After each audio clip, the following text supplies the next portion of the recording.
also teaching undergraduate courses in XIMB.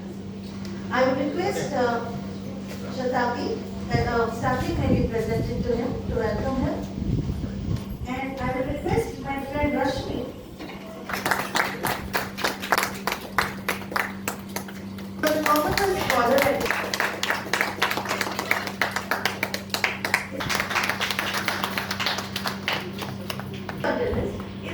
is a woman, and who other than us, the batchmates of Niranjan, know what Sasmita is for Niranjan.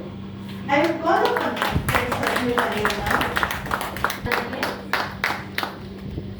It's slightly intimidating when you have a galaxy of luminaries, both on and off the days. Our esteemed guests are so well known that it is redundant in my part to introduce them to you. Dr. Sudhanshu Sarangi is a 1990 class IPS officer of Odisha cadre and presently posted as DG, Fire and Emergency Service, Commandant General of Home Guards and Director, Civil Defence Service. Shekhar Mahapatra is a former professor of English. All my friends who are present here, sir is not unfamiliar to any of them. He studied at MBC College, Baripada and Sambhavi University. He taught at Bharampur University from 1982 to 1994 and at Uttal University from 1994 to 2018. NIRANJAN Pai is Professor and Head, Department of English at Uttal University, Odisha. He was formerly then Faculty of Languages, Professor and Head of the Department of English at Rajiv Gandhi Central University, Arunachal Pradesh. Author of No Invitation, with a disclaimer I state here that I am standing here not as his wife, but as a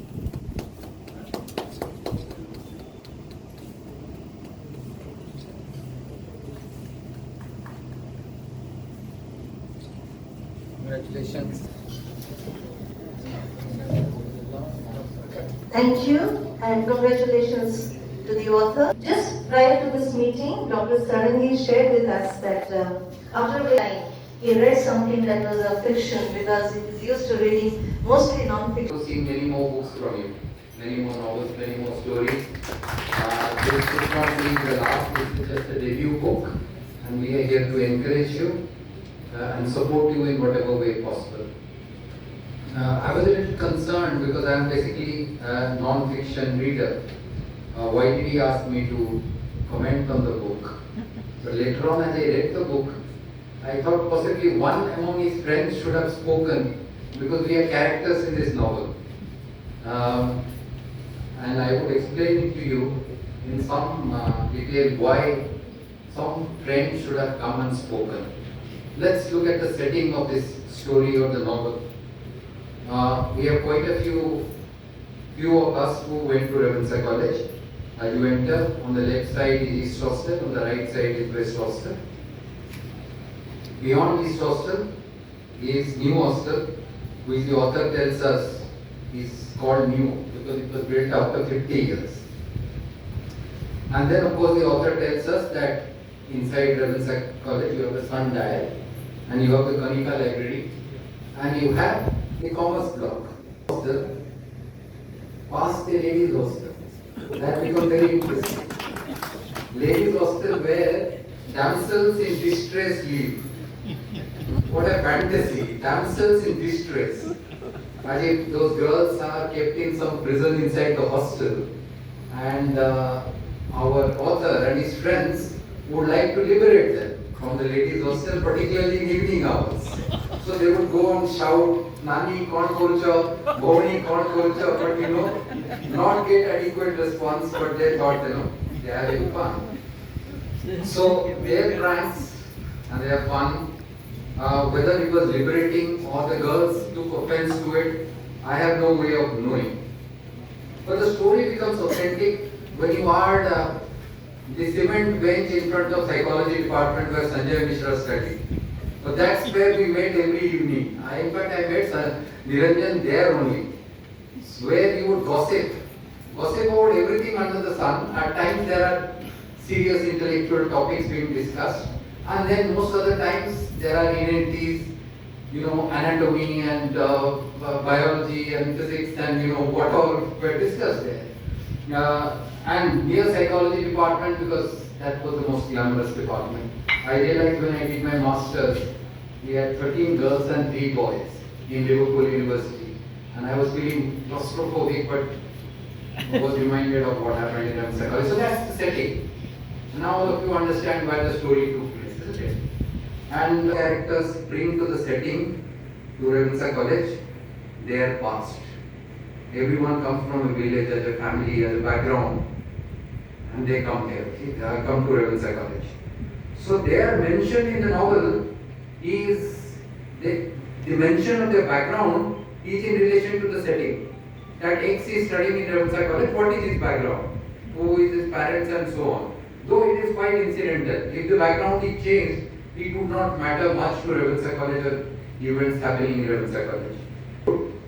Experience penury, spent sometimes in a shelter home with the intervention of Dhanisa, his teacher, who saw in him a spark of genius and a bright future.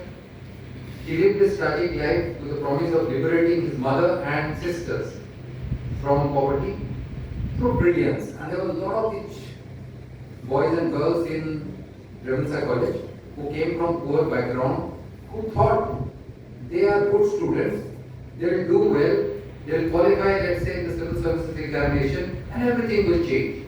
And these were not myths. Almost we knew in our batch who all will get into the Indian civil service. Everyone knew, and we were not wrong. Out of the 8 or 10 we predicted would get into the civil service, at least 50% did.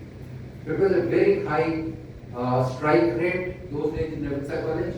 Every batch produced 30 to 35 civil servants. So it was very realistic for people from rural areas to come, and Arun was one of them, of course. And when I narrated the character, my wife told me who she could be. And I called her Niranjan, I said, is this the girl you had in mind? And bang on, he said yes. So now, those of us who were in Ravenshaw, when I gave the description, you could know who is this Ruby, right? You don't need to guess much.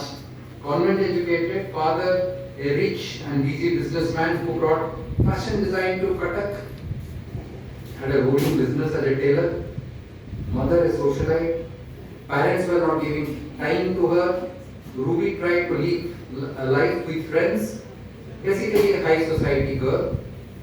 She respects Arun as a bright student, makes use of Arun, refuses to reciprocate Arun's love, and ultimately regrets that Arun misunderstood the relationship. Saraswati, they are good friends. But Rajiv is there to be liberated from moral and social inhibitions. He is enjoying drinks, gossip, fun and mischief, like returning to hostel late night and getting caught, or making hangama in the East Hostel corridor with Arun and getting driven away by the superintendent to new hostel. He was banished from East Hostel for creating mischief. When there was a power cut, immediately I remembered that I should ask Niranjan to make noise and be banished from this place. That's what actually had happened. Because many of the actual names, incidents, times have been changed with some kind of artistic touch, and an artist must have that kind of freedom to make changes. So it is autobiographical, or what can be best called semi-autobiographical.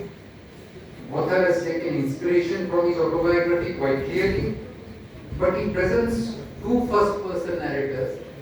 One is Arun, the other is Rajiv, to tell our story of our times in Ravenshaw College. Whatever we were doing, so he has used two characters, Arun and Rajiv, and he differentiates the two narrators by making Arun's narrative in italics. So you clearly understand there are two narrators. Now, as a student of psychology, we do what is called psychological autopsy. What is psychological autopsy? You might have heard autopsy, that is post-mortem. So, when a person dies or commits suicide, we try to reconstruct the state of mind of the person at the point of death. What was going on in his mind when he decided to end life? Now, obviously, the decision to take life is the person's own decision. But then there are other contexts, and he explores these contexts, the social context. He infers the psychological struggle and the torment that Arun is going through, his behavior, some of it is very dark.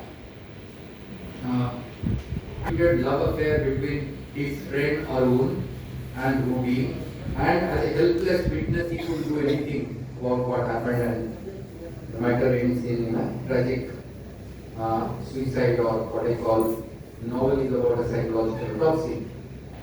Now, there are other reviewers, so I would limit myself to two principal literary instruments that he uses, which I could recognize in the narration. Now that I have told you the story, how does it flow? What is the instrument? What are the technicalities that are paradox? And second is retrospective nostalgia. Use of paradox, in psychology we say human construct is bipolar. When you say white, it is always you have something black in mind. When you say somebody is good, you have someone bad in mind. So good in contrast to bad, white in contrast to black. So you are making this kind of a bipolar assumption, and this is what the author has used to represent conflicting emotions and opposites, not merely to explain what happened, but to say that these opposites coexist. These opposites coexist at every point, in every character, in every incident. So you can see the same incident in two different perspectives, one good, one bad. And he tries to draw these two lines into the narrative. In the novel is what I call retrospective nostalgia. Retrospective nostalgia is our ability to be reflective about our past. Now, when you reflect about your past, you have the ability to make you say anything. You can do corrections, right? You might not have said that, but at a reflective level, when you look at the past, you can add characters, you can say something, you can do something. That is retrospective nostalgia. That is a bit of a reconstruction to be able to be profound. And that's what Soumitra was saying. When I started reading the novel, I didn't know that Niranjan is so profound. But all through the novel, there are profound statements which he is making, or his characters are making, which are deep sounding. At times quoting Milton, at times quoting Mark Twain. So obviously in college when we spoke in inanities and profanities more than Mark Twain. Right? Is quoting, and that's where you come to the title of the book, The Other Side of the Rainbow. Every man is a moon, and there's a dark side of him that he never wants to show to anyone. He was talking about himself. There was a side, there's a personality of Arun which he did not want to share or reveal. That's what caused difficulty. So that's the other side of the rainbow. And ideal. So he's love and ideal. That's what the author wants to convey. That's an amazingly readable book of our times. I'm not a fiction or literary a person familiar with literary criticism like Professor Himanshu Das. You will hear him making a much better criticism. So this is what the perspective of Dr. Sarangi had as a friend, as a person who has spent time. Literary flair, that he was an obsessive word hunter. He always used to, look for very striking expressions. And let me read to you just very 3-4 lines that he wrote to me. Don't take it literally. It is supposed to be in praise of what I have written, but that is not important. I am reading this to you to highlight an expression that I would say is his kryptonite. And I'll tell you why I use this expression. Respected sir, for my own benefit, I went through your article and I feel so happy and excited. A fabulous piece of write-up indeed, and precisely they pierce the resistance of this humble literary endeavor. Now, that is where I got stumped. This expression, pierce the resistance. What is this? And honestly, in 2015, I was only 3 years shy of my retirement. And I didn't know this expression. And I had no qualms about admitting that I didn't know about it. Right. I learned he's talking about his relationship with Rajiv. Unlike other friends, he certainly does not find my intellectual superiority that pierce the resistance of my character. So I am piecing these two things together, putting these two things together. Niranjan is an obsessive word hunter. He likes to go for unusual, unfamiliar words, and he uses them. So I learned this from him, and I knew that he has, these words, strange words, unfamiliar expressions are his kryptonite. That is, he has a weakness for these words. I've talked about the motivation for writing the novel and what actually has happened in this novel. So, look at the title, The Other Side of the Rainbow. And this is a very interesting expression, the other side. Immediately, I recall a number of very interesting titles, very interesting literary works, which start with this other side. In fact, my first book of translation was also called The Other Side of Reason. And then, of course, the most famous expression, most famous passage where this is used is in George Eliot's Middlemarch, a great 19th century novel. And this is what Eliot writes. If we have vision and feeling for the ordinary humanity, we should be able to hear the grass grow and the squirrel's heartbeat. And we should die of that road that lies on the other side of silence. So this is George Eliot's very famous passage. Animals, in which you have Amy Adams and Jack Gyllenhaal. Jack Gyllenhaal is a writer, and Gyllenhaal works in a bookshop, and he's writing his novel, so he gives his drafts to Amy Adams to read. He gives his drafts to his girlfriend to read, and Amy, after reading it, says, I quote, this is very interesting, I think, Annie said, I think you should write about something other than yourself. I think you should write about something other than yourself. And Gyllenhaal answers, nobody writes about anything but themselves. Nobody writes about anything but themselves.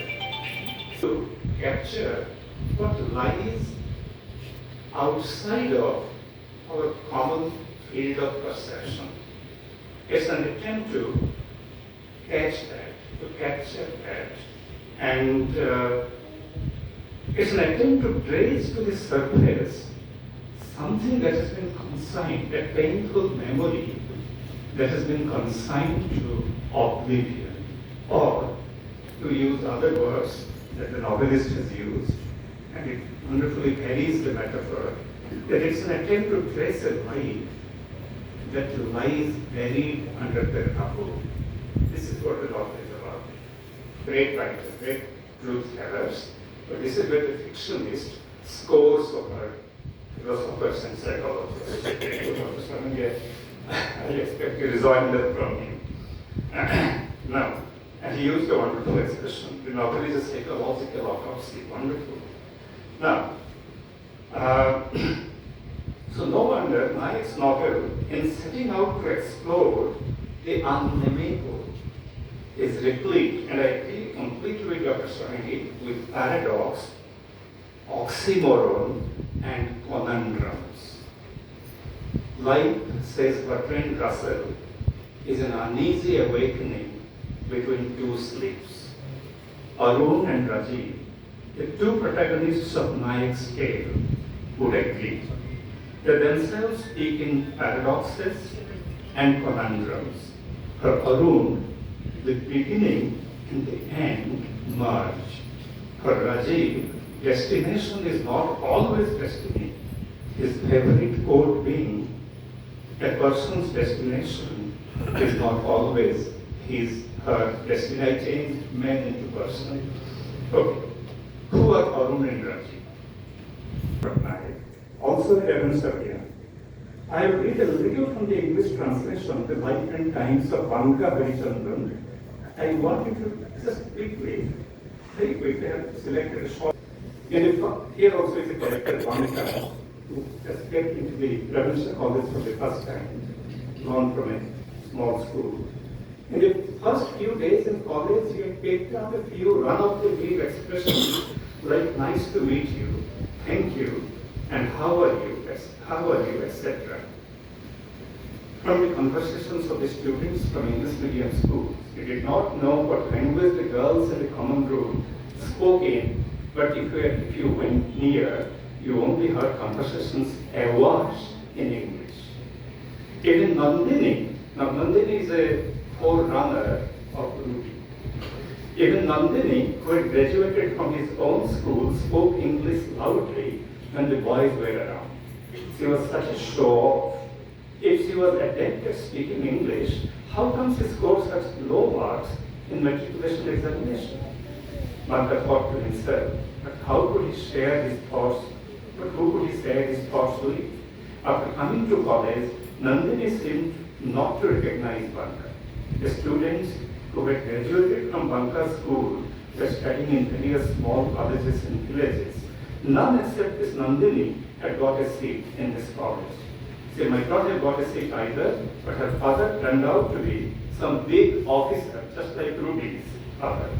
Big officer, and managed to get her examination marks enhanced by exercising his influence. In school examinations, he was way down in the merit list. Banka and his friends ignored her then. Now at college, she did not so much as give him a sideways glance. Now, and polite exterior seemed like a facade, a slight exhibition of something she did not have, yet frantically craved to flaunt. So this is what Rajiv is able to see through. Rajiv is able to see through the facade. Arun, poor fellow, cannot do that, and hence the tragedy. So, I'm coming to my concluding. These are Aruns. Nandini and Ruby are alike in representing a social class that renders them tempting but unattainable. So, Banka's story, seen through his detached eyes, is comic, while Arun's dark, brooding disposition, exacerbated by family expectations and an uncaring environment, delivers a tale that is crazy. Rajiv survives to tell the tale of wasted opportunities, broken dreams, and shattered hopes after 30 years. And this brings some sort of closure by turning this gloomy, melancholic, and existentialist tale into one of losing and finding. I thank Niranjan for his wonderful efforts and his fine accomplishment. Thank you. Teachers of literature should also engage in creative writing. Usually, we are always influenced and are swept away by our critical challenges, the kind of speculation we are supposed to do in the classroom and otherwise. But creative writing becomes a forte of people who are teaching literature. It has really a tremendous significance. But then, by that I don't mean people writing almost every day or being engaged with creative exercise every day. I must say I was just thinking two words. ଯେମିତି ମନେ ପଡ଼େ ଆଉ କାନ୍ଦ ମାଡ଼େ ସେମିତି ଯଦି ଲେଖା ମାଡ଼େ ତାହେଲେ probably that exercise would be something which would touch. Book at the age of 56 or 57. So that proves that Lekhan is too much. That is why he talks about, he talked about nostalgia. And he himself in the book somewhere talks about that, and I acknowledge, and Dr. Devas is working, sitting here somewhere, for a brief interaction we had this afternoon, and for his full vote, which everyone would be enjoying this book. I have just picked a very small portion, very fast I just picked up, and I'm very happy that I have found out Arun's face. I was a blank face. It was a blank face, displaying no emotion. How could he be so normal today? Could it be the signs of the proverbial love before a storm leaving on the not so distant horizon to lash our tiny, compact world made up of 4-year-long bond and love and friendship? I was struggling to read the expression on his face. I had a disturbing premonition that something was wrong somewhere, and I could not read it properly. Moreover, I had my own preoccupation, the natural nervousness before entering the examination hall. I shook hands with him and hugged him before we parted ways to enter the examination hall.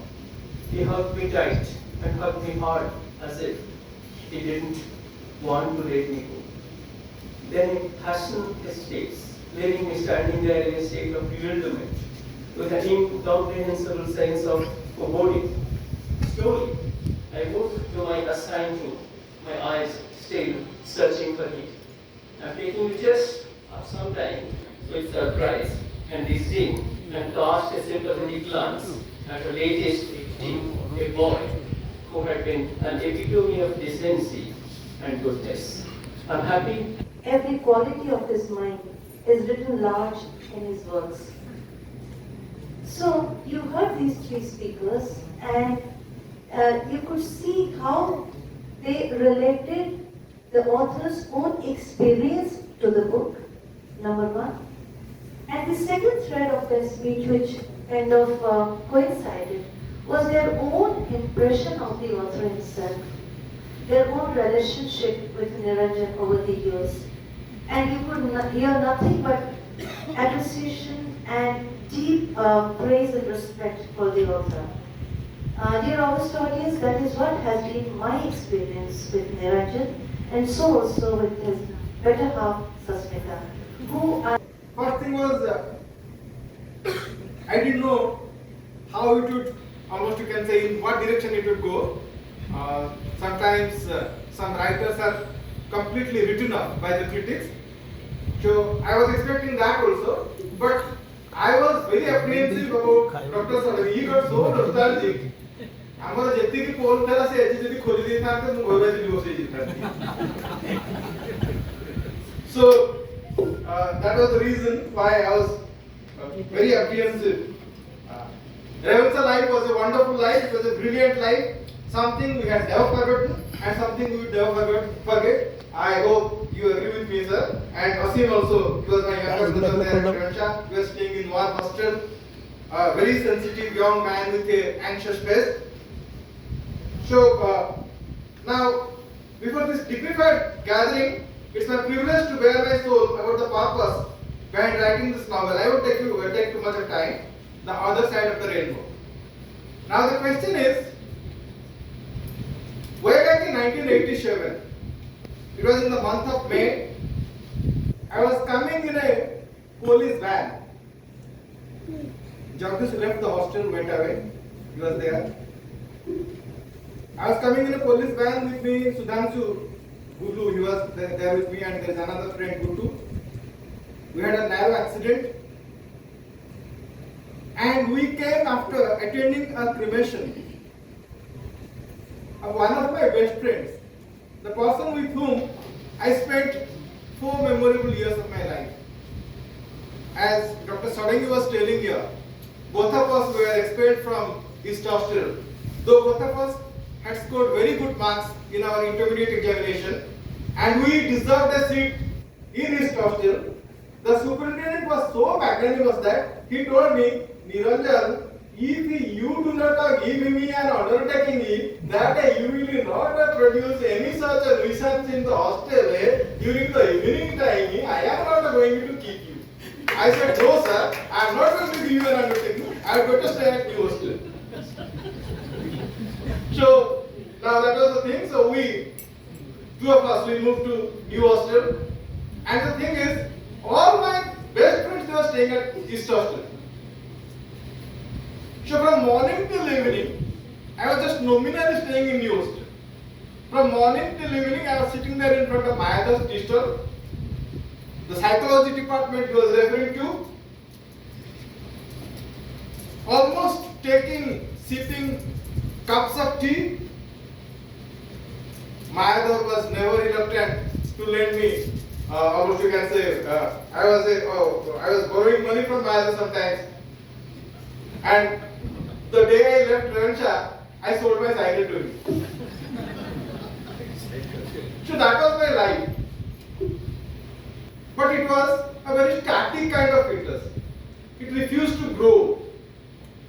A malignant tumor showing no growth at all. So it almost kept me in a state of deep disturbance.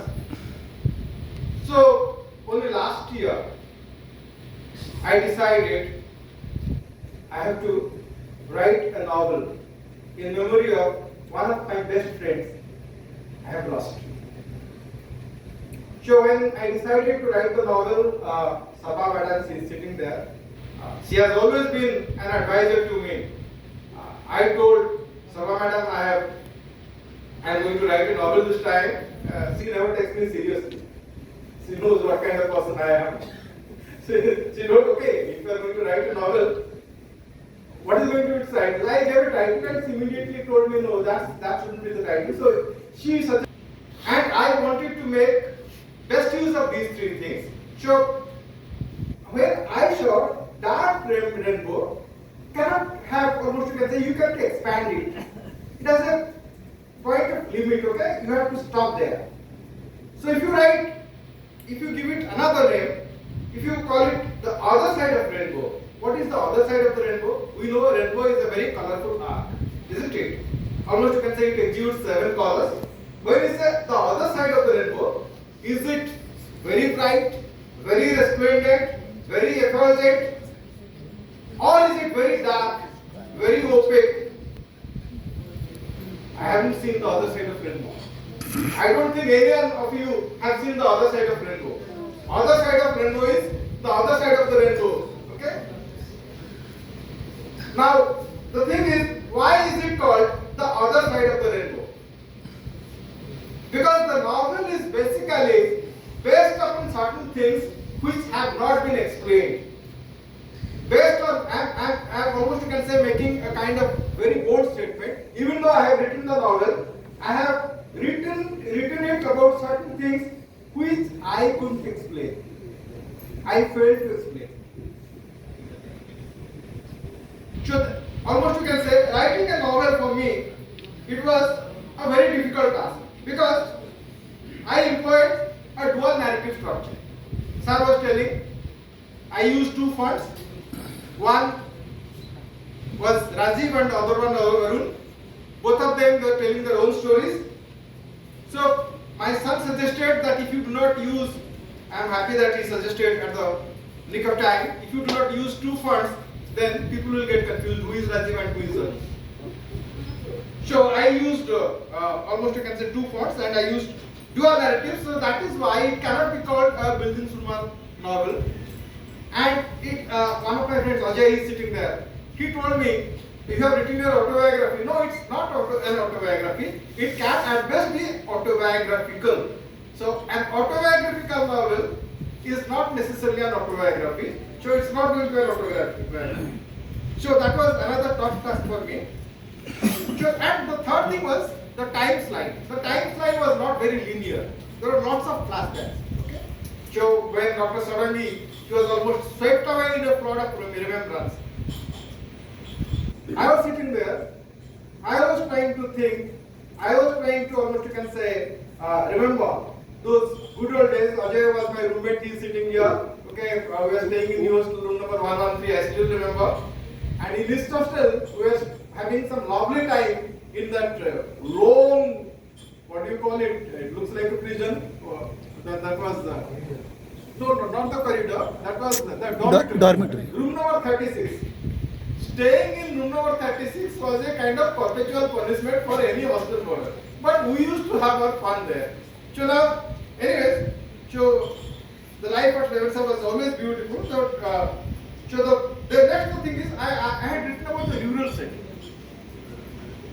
Now the thing is, I knew that even my son couldn't properly relate, because staying in a village, those are what you can say thatched houses, okay? The uncanny silence that prevailed there. The people who had read Thomas Gray's Elysium, they could perhaps understand life in a village life. I have tried to balance hope with hopelessness. There is always almost you can say search for hope, though the characters, both the characters, sir was telling you about these two things. Man's destination is not his destiny, or man's destiny may not be his destination. So now that was the thing. I was trying to balance hope with hopelessness. So anyways, I do not know whether the novel has touched some people. If it has gone, if it has got that effect, then I have got every reason. But to write the novel, I have to, let me thank a few people. I owe, almost you can say I am indebted to them. I am very thankful to my friend Dr. Sarangi and the man who is sitting there, Kali, Tinker, my friend Kali. Ramo is, has he come, Ramo? No. He hasn't come, okay. He got stopped there at Ghattagad. And Jyoti Ratha, Ajay, Jagdish, Ipsita, Rasmi, almost you can say there are so many people, okay. I am grateful to them, okay. And then I am also grateful to my colleagues, Professor Vita Mahanti, my principal, Professor Vishwajit Pradhan, Sila Madam is there, Dr. Sandeep Chan, Dr. Sandeepana Madam. These two people, they journeyed with me, Dr. Sandeep Chan and Sandeepana Madam, they almost commute with me every day. And I, being a chatterbox, keep telling about my stories about my life in RAVENSHAW. And when these, I almost used them as guinea pigs. When I saw that these people, they are not getting bored with the story that should bore anyone, then I think these stories are going to sell in the market. So that's the thing. I'm going to show. He is a great man. Then my Didi, my brother-in-law, Bhai, Bhakti and Pooja, they are sitting there, and my sister, she could come today. And I'm going to it. Then my wife Sasmita, she has been a great support. She has been a great support. Went to the back at least some 10 times, and still there are some errors unfortunately. But she did a wonderful job, and almost she acted as a kind of co-author. Instead of being an editor, she became a co-author, suggesting thematic and structural changes wherever possible. So I in literature, in criticism, most of the educated people must have heard about this novel which has got Booker Prize, Orbital, by Samantha Hargrave 3 days ago, 4 days ago. A British author, British woman who has got this Booker Prize for Orbital. Now this is a space odyssey. Initially the initial reactions came in newspaper that this is a space odyssey, because it is about astronauts. But the lady said, it's not about the space, it's about the earth. Ladies and gentlemen, this novel is not about RAVENSHAW College, it's about friendship. So anybody, all of us, all of us are friends. Only we have different friends. We all are friends. It's a very special friendship saga. Most of us, yeah, and him. And this novel, I'll just speak 2 sentences about this novel. Much has been talked about it. First thing, if a novel can, also the right word, Himanshu sir would be able to tell me I can be wrong, I reduce or convert a police officer into a literary critic. Just imagine. This is the power of friendship. Today's deed is becoming a literally critic for the first time. This is a psychological autopsy. Sir, you're very right and you validated my point. I was thinking of taking it down. I legit my paper. Thank you very much, sir, for this. You don't know how you added to literary criticism. We have maestro here. We will all now we will use. Okay. Number two, I have had this opportunity of teaching a novel from New Zealand. He said, if you ever want, you can read the Owls to Cry. It's a very sweet, sad novel, right? Karunya, sweet Owls Do Cry. It's not Owls Do Cry like Janet Rain. It's a sweet and sad novel. See, in literature, what happens when you cry, it pleases you. This is what is called catharsis. It pleases to cry, it pleases to have pain. But this novel doesn't allow you that. Even you cannot cry, you feel like you cannot. So it chokes you. This novel chokes, and that is the unique selling part of this novel. I envy NIRANJAN Nayak for this novel. I wish the one novel enough. So I will recommend it. And how it came to fruition. Right now, I would just like to say he spoke something very true about himself, and he called himself a chatterbox. Since every speaker has spoken some personal experiences with the author, I will tell you that the first time I met him, when we were doing our admission in the PG department of the university. There were three photos of my three sisters. They all looked young, pretty, and contented. Their contentment always stayed away from our family for one reason or another. In the first photo, the photographer captured images of four youngsters posing before the camera while standing on golden sands of Puri sea beach. He had not failed to cast the excitement. Not gifted to me by NIRANJAN. So, and I took 2 days to complete the book. 2 nights of it. Days are reserved. So, why I am telling you this? Whenever I like a book, I used to finish it in 1 day.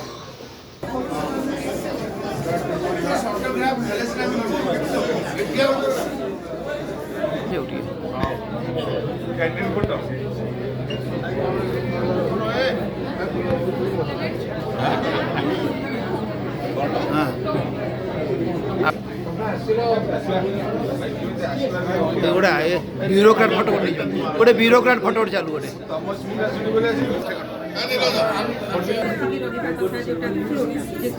गोटे